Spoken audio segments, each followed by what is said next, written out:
नमस्कार विद्यार्थी मित्रांनो, सॉफ्टेक कम्प्युटर एज्युकेशनच्या पुन्हा एका वेगळ्या व्हिडिओमध्ये आपलं हार्दिक स्वागत आहे.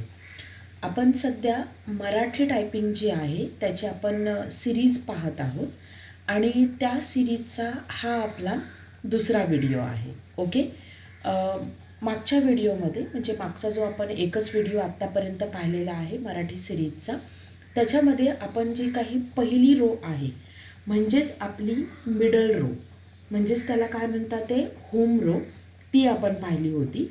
त्याची आपण थोडी रिव्हिजन करून घेऊया. त्यामध्ये आपण कोणते कोणते शब्द पाहिले होते.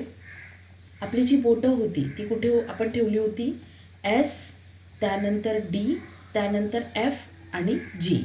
आणि इकडचा जो उजवा हात आहे त्याची आपण बोटं कुठून ठेवली होती, हा जो सिंगल इन्व्हर्टेड कॉमा आहे, सिंगल इन्व्हर्टेड कॉमा, त्यानंतर सेमीकॉलन, एल, के याच्यावर. ओके, पुन्हा single inverted comma, semicolon, L आणि के.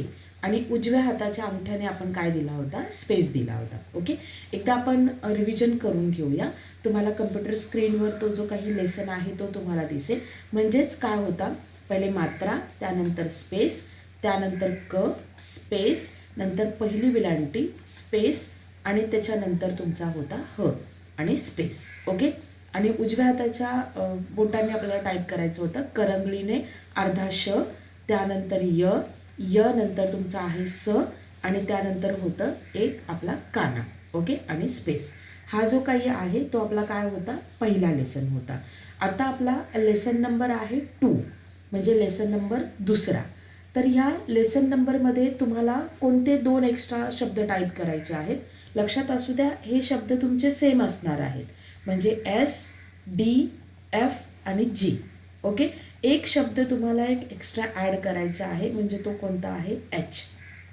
यावर आपली दुसरी विलांटी येते या शब्दावर. ओके, तर मग तुम्हाला मी लेसन कायम लक्षात ठेवू द्या.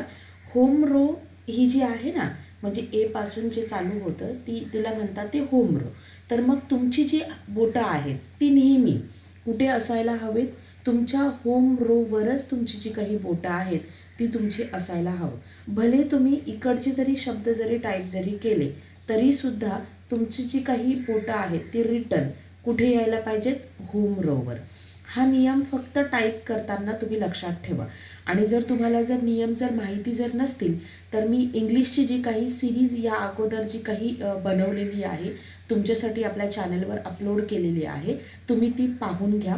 त्या व्हिडिओजमध्ये मी सुद्धा तुम्हाला हे जे काही टायपिंगचे जे काही रूल्स आहेत ते तुम्हाला मी सांगितलेले आहेत. ओके, तर मग आपण आत्ता आपला मराठीचा जो काही पुढचा जो लेसन आहे तो आपण स्टार्ट करूया. ओके, मी पुन्हा मागच्या व्हिडिओमध्येही सांगितलं होतं, एंटर करायचं जर असेल तर तुम्हाला करंगळीने एंटर करायचे आणि कुठे यायचे, खाली यायचे. ओके, आता याच्यामध्ये हा जो पहिला लेसन आहे तो माझा टाईप करून झालेला आहे. मला दुसरा लेसन टाईप करायचे. आता हे जे काही सिलेक्ट आहे आपल्या कम्प्युटर याच्यावर जे काही मी टाईप केलेलं आहे पहिला लेसन, हा मला काय करायचे, डिलीट करायचे. तर मग डिलीट करायचं जर असेल तर तुम्ही बॅकस्पेसने पण त्याला डिलीट करू शकता. पण जर तुम्हाला एकदमच जर सगळं जर डिलीट करायचं जर असेल तर इथे शॉर्टकट की आहे बघा, कंट्रोल आणि ए. ओके, हा एकत्र प्रेस करायचे, कंट्रोल ए म्हणजेच काय, ऑल सिलेक्ट. हे बघा सगळं सिलेक्ट झालेलं आहे आणि आपल्या कीबोर्डवर बटन आहे डिलीट. याने काय करायचे, तुम्ही हे डिलीट बटन प्रेस करायचे की आपला जो काही मॅटर होता तो पूर्ण काय झालेला आहे, डिलीट झालेला आहे. पण पुन्हा आपलं जी साईज आहे ती चेंज झालेली आहे. तर मग मी साईज काय करते, वाढवून घेते, म्हणजे तुम्हाला जी स्क्रीन जी आहे ती तुम्हाला व्यवस्थित दिसेल. बघा आता मी टाईप करते म्हणजे मोठं दिसतं. पुन्हा मी बॅकस्पेस केला की तो काय होणार, डिलीट होणार. आता आपला दुसरा लेसन आपण जो आहे तो स्टार्ट करूया. दुसरा लेसन स्टार्ट करण्याच्या अगोदर एक मी तुम्हाला नियम सांगेन. टायपिंगचा तो नियम आहे जो इंग्लिशसाठी पण लागू होतो आणि मराठीसाठी सुद्धा सेम जो नियम आहे तो तुम्हाला लागू होतो. ओके, आता आपण इथून टाईप केलं म्हणजे इथून मात्रापासून आपण हे आपल्या अशी बोटं ठेवलेली आहेत. आता ह्याच बोटाने तुम्हाला हे जे काही आहे हे बटन जे आहे ते तुम्हाला प्रेस करायचे. मग जेव्हा तुम्ही ह्या बोटाने हे बटन जेव्हा प्रेस करता तेव्हा हेच फक्त बोट उचललं गेलं पाहिजे. ओके, मग आता हे बटन तुम्हाला प्रेस करण्यासाठी तुम्हाला ही 3 बोटं उचलायची गरज नाही आहे, म्हणजे ती उचलायचीच नाही आहेत. हा नियम मात्र लक्षात ठेवा. ओके, ती कुठे पाहिजेत, इथेच ही जी 3 बोटं जी आहेत ही हा सोडून ही जी 3 बोटं आहेत ती तुमची इथेच असायला हवी. फक्त हे बोट तुमचं उचलणार. मग सेम नियम इकडे सुद्धा लागू होतो. उजव्या हाताला आपण इथे बोटं जी आहेत ती ठेवलेली आहेत. मग आता इकडनं ह्या बोटाने जर मला हे बटन जर प्रेस जर करायचं आहे तर मग आपली ही इकडची जी बोटं आहेत ती उचलायची नाही आहेत. ओके, हा आपला दुसरा लेसनचा नियम आहे. चला तर मग आता आपण स्टार्ट करूया. पहिलं जे आहे ते काय येणार, आपला मात्रा, त्यानंतर स्पेस, नंतर क, स्पेस, त्यानंतर पहिली वेलांटी, स्पेस, त्यानंतर ह, स्पेस आणि पुन्हा हे बघा हे बोट मला उचलायचे तर मग मी प्रेस करणार आहे दुसरी वेलांटी आणि मग स्पेस. ओके, हे झालं इकडचं. त्यानंतर इकडनं आता आपण सुरुवात करणार आहोत. अर्धा श, त्यानंतर य, स्पेस दिला, त्यानंतर आपला येणार स, त्यानंतर स्पेस दिला, नंतर येणार आपला काना, काना आणि मग स्पेस दिला आणि ह्या बोटाने आपल्याला जे प्रेस करायचे. ओके, तर मग जे प्रेस करता असताना इकडची बोटं उचलायची नाही, ती तिथेच ठेवायची आणि मग जेवर आपलं काय येतं र आणि मग स्पेस. ओके, तुम्हाला समजलं असेल.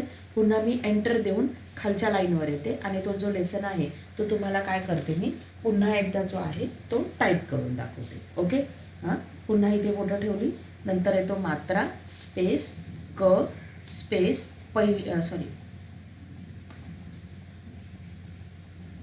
पुन्हा एकदा काढते. एक बटन पुन्हा माझ्याकडनं प्रेस झालेलं आहे.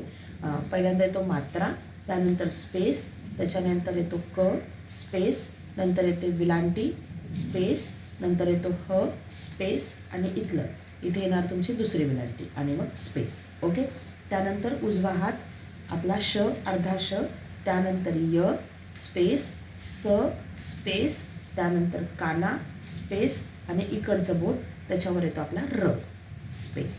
ओके, तुम्हाला समजला असेल हा जो लेसन आहे तो. जसं मी पहिल्या लेसनसाठी तुम्हाला काही शब्द दिले होते ते सुद्धा मी या लेसनसाठी सुद्धा देणार आहे. कारण नुसता लेसन टाईप करून आपलं होणार नाही आहे, तर त्याच्यासाठी लागणारे जे काही शब्द आहेत किंवा त्यासाठी लागणारे जे काही वाक्य आहेत ते सुद्धा आपल्याला टाईप करणं महत्त्वाचे आहेत. ओके, आणि पुन्हा एकदा सांगेल, जसं मी तुम्हाला पहिला लेसन जो आहे तो तुम्हाला 3 तास प्रॅक्टिस करायला सांगितलं होतं, तसंच हा सुद्धा दुसरा लेसन जो आहे तो सुद्धा तुम्हाला 3 तास प्रॅक्टिस करायची आहे, म्हणजे तो व्यवस्थित कवर होऊन जाईल. ओके, तर मग आता याच्यासाठी तुम्हाला लागणारे जे काही शब्द आहेत ते मी तुम्हाला सांगते. याच्यामध्ये जे काही आहे ते तुम्हाला कोणते शब्द आहेत, सोपे सोपे शब्द असतात, ते काही कठीण नसतात. ते बघा तुम्हाला स्क्रीनवर दिसत असेल. पहिला शब्द आहे ही, म्हणजे ह आहे आणि त्याला दुसरी वेलांटी दिलेली आहे. त्याच्यानंतर आहे काही, कहर, हाराकारी, की, केसरी, करारी, सोयरीक, री, सी, सारे काही, हरिहर. हे जे काही शब्द आहेत ते तुम्हाला काय करायचे, एक शब्द म्हणजे ही हा जो शब्द आहे तो तुम्हाला 4 ओळी टाईप करायचा आहे. काही हा जो शब्द आहे तो सुद्धा तुम्हाला काय करायचे, 4 ओळी टाईप करायचे. असे हे सगळे 4-4 ओळी टाईप करून झाल्यानंतर तुम्हाला काही खाली वाक्य दिलेले आहेत. एक वाक्य तुम्हाला काय करायचं आहे, 5 वेळा टाईप करायचं आहे. म्हणजे जसं सही करा हे वाक्य तुम्ही किती वेळा टाईप करणार आहे, 5 वेळा. हे काय रे हे वाक्य तुम्ही किती वेळा करणार आहेत, 5 वेळा तुम्ही टाईप करणार आहेत. तुम्हाला काय करायचे, हे जे मी तुम्हाला वाक्य देते किंवा हे काही शब्द देते त्याचं तुम्ही स्क्रीनशॉट काढून ठेवा आणि ते वाक्य जे आहे त्यांची तुम्ही व्यवस्थित प्रॅक्टिस करा. तेव्हाच जसं मी तुम्हाला सांगते, म्हणजे जसं आपला सध्या सिरीज चालू आहे की 10 दिवसामध्ये मी तुमचा जो काही मराठी टायपिंग जो आहे तो तुम्हाला कवर करून देणार आहे. पण ते तसं कवर होणार नाही जोपर्यंत तुम्ही स्वतः टायपिंग करत नाही आहे, म्हणजे स्वतः त्याची प्रॅक्टिस करत नाही आहे. ओके, आता आपण पुन्हा जो काही आहे तो आपला तिसरा जो काही लेसन आहे त्या लेसनमध्ये आपण भेटणार आहोत. तोपर्यंत तुम्ही व्यवस्थित प्रॅक्टिस करा आणि चॅनलला लाईक आणि सबस्क्राईब करायला विसरू नका. धन्यवाद.